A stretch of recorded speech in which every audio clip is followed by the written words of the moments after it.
कुछ बात है कि हस्ती मिटती नहीं हमारी, सदियों रहा है दुश्मन दौरे जहां हमारा। जय हिंद दोस्तों। आज है 26 जनवरी।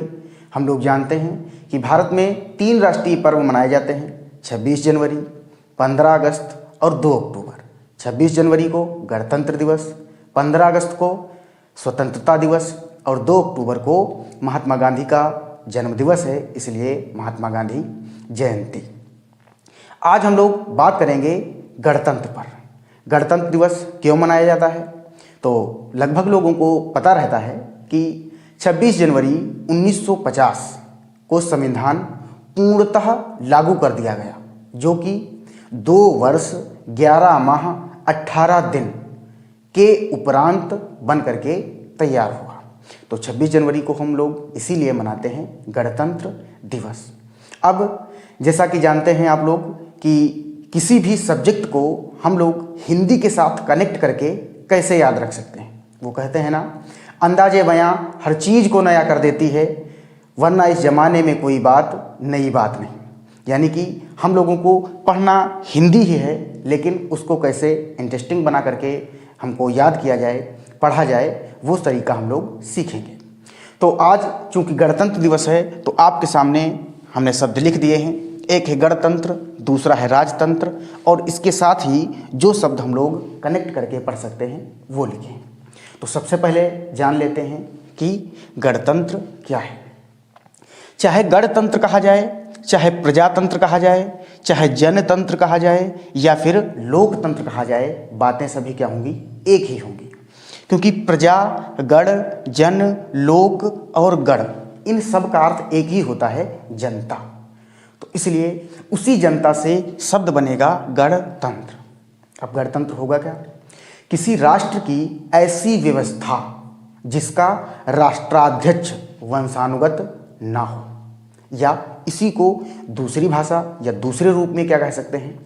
किसी राष्ट्र की ऐसी व्यवस्था जहाँ का राष्ट्राध्यक्ष जनता के द्वारा चयनित होता हो, लेकिन किसी उसके शासन की वास्तविक शक्ति जनता के हाथ में निहित हो, वो प्रणाली क्या कहलाती है? गणतंत्र, प्रजातंत्र, लोकतंत्र या तो गणतंत्र। जबकि ठीक इसके विपरीत ऐसा राष्ट्र जहाँ का राष्ट्राध्यक्ष वंशानुगत हो, यानी कि पहले से ही निश्चित हो कि इस राष्ट्र का राष्ट्राध्यक्ष क्या होगा, वो प्रणाली कहलाती है राजतंत्र। और अगर इन दोनों को हम हिंदी से कनेक्ट करें तो वैसे तो ये आपको पता है कि राजनीति के सब्जेक्ट हैं, राजनीति विज्ञान के, लेकिन अगर हम इसको हिंदी से कनेक्ट करें तो देखिए लिखा है गणतंत्र और दूसरा शब्द लिखा है क्या? राजतंत्र। तो एक तो ये कि ऐसी प्रणाली जहाँ का राष्ट्राध्यक्ष वंशानुगत हो, वो क्या कहलाएगी? राजतंत्र। और ऐसे तंत्र जहाँ का जो राष्ट्राध्यक्ष होगा वो वंशानुगत ना हो, वो क्या कहलाएगा? गणतंत्र। और ये दोनों आपस में क्या हैं? विलोम है।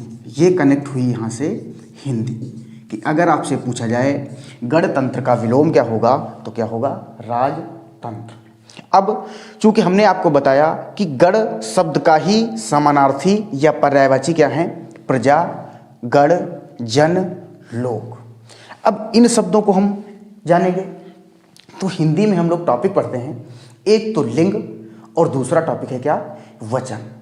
दोनों ही तरीके से ये जो शब्द आपके सामने लिखे हुए हैं, ये शब्द क्या हैं? महत्वपूर्ण हैं। कैसे महत्वपूर्ण हैं?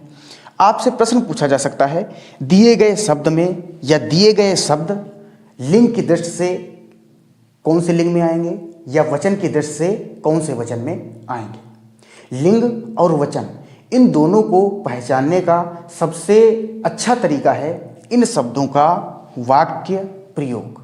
वाक्य प्रयोग में अगर क्रिया पुल्लिंग होगी तो ये शब्द भी क्या होंगे? पुल्लिंग होंगे। और अगर क्रिया स्त्रीलिंग होगी तो ये शब्द भी क्या होंगे? स्त्रीलिंग होंगे। अगर वचन पहचानना है, यदि क्रिया एक वचन में है तो शब्द भी क्या होंगे? एक वचन होंगे। और अगर क्रिया बहुवचन है तो शब्द भी क्या होगा?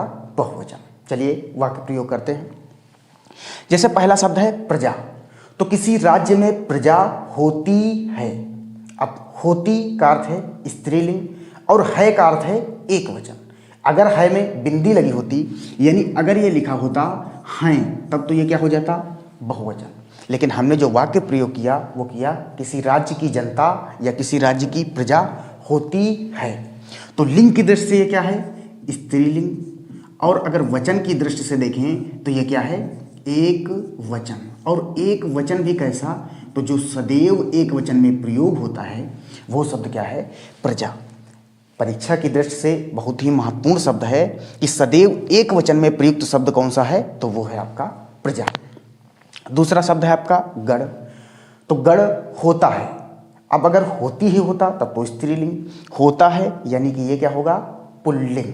और दूसरा, गण में चूंकि लोग तो ज़्यादा होते हैं लेकिन होता है, इसमें भी क्या आया है ना कि हैं, तो इसलिए ये भी क्या रहेगा, एक तो होता के हिसाब से ये क्या होगा, पुल्लिंग, और है इसलिए क्या होगा, एक वचन। तो जो गण शब्द है ये आपका लिंग की दृष्टि से क्या होगा, पुल्लिंग, और वचन की दृष्टि से क्या होगा, ये एक वचन। वचन की दृष्टि से क्या होगा, एक वचन। अगला शब्द है जन। तो किसी भी देश में जन होते हैं। देखिए, जनता होती है लेकिन जन होते हैं। तो अगर जनता होता तब तो ये हो जाता स्त्रीलिंग, लेकिन एक वचन। लेकिन है शब्द क्या, जन। तो जन होते हैं। एक तो शब्द आया है हैं और दूसरा शब्द आया है होते। अगर होता तब होता एक वचन, आया है क्या, होते। तो इसलिए लिंग की दृष्टि से क्या हो जाएंगे, होते हैं। तो होते का अर्थ है ये शब्द हो जाएगा आपका जन होते हैं। तो एक तो ये हो जाएगा पुल्लिंग, और होते हैं इसलिए ये वचन की दृष्टि से क्या हो जाएगा, बहुवचन। अगला शब्द है लोक। लोक का अर्थ क्या होता है, लोक का अर्थ होता है लोक। तो लोक निर्माण विभाग होता है, या लोक किसी देश में लोग या लोग निवास करते हैं।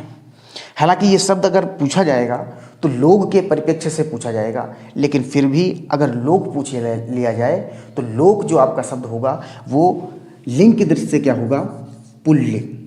और लोक कल्याण विभाग होता है या लोग होते हैं, तो ये जो इसका वचन होगा ये वाक्य पर आधारित होगा। किस पर आधारित होगा, वाक्य पर आधारित।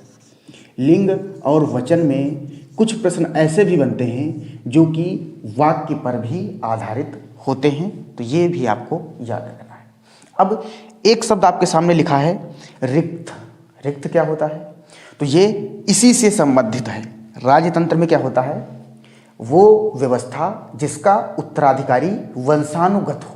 अब चूंकि अगर व्यक्ति वंशानुगत है तो कुछ उसको प्रॉपर्टी संपत्ति भी मिलती है। तो जो रिक्त शब्द है वो इसी से संबंधित है, यानी कि वह संपत्ति जो किसी अमुक व्यक्ति को उत्तराधिकार से प्राप्त हो वो क्या कहलाएगी, रिक्त। यानी कि उत्तराधिकार से प्राप्त संपत्ति, उत्तराधिकार से प्राप्त